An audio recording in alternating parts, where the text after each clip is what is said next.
نحمده ونصلی علی رسوله الکریم صدق اللہ العظیم۔ میرے عزیز نوجوان ساتھیوں اور بزرگوں،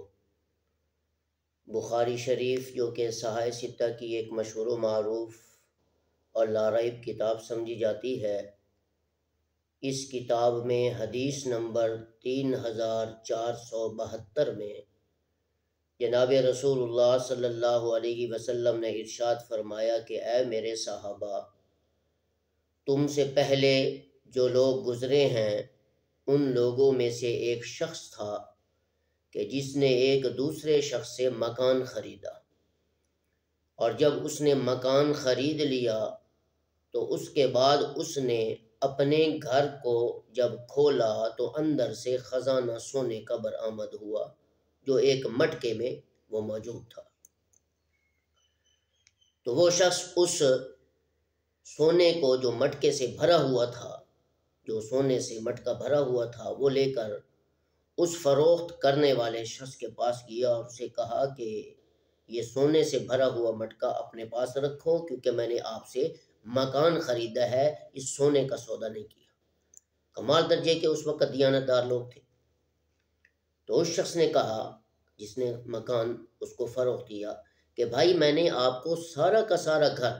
بمائے ساز و سامان کے حوالے کیا ہے، لہٰذا یہ سونا میں نہیں رکھتا، یہ آپ کا ہی ہے، کیونکہ آپ نے پورا گھر خرید لیا، اب یہ میرا سامان نہیں ہے، یہ آپ کا ہے۔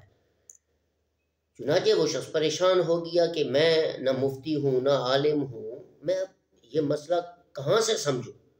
کہ آیا یہ چیز میری ہے، میں اس کا مالک ہوں یا کون ہے؟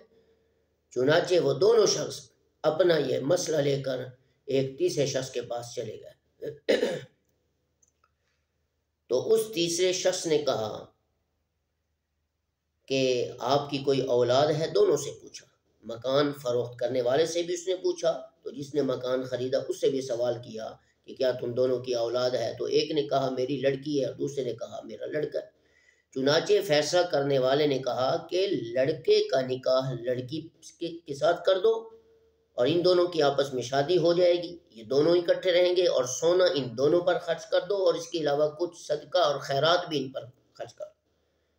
چنانچہ ان لوگوں نے یہ جب فیصلہ سنا تو اس پر خوشی کا اظہار کیا اور گھر خوشی خوشی واپس لوٹ گئے کہ اب یہ فیصلہ ہمارے حق میں ہوا ہے۔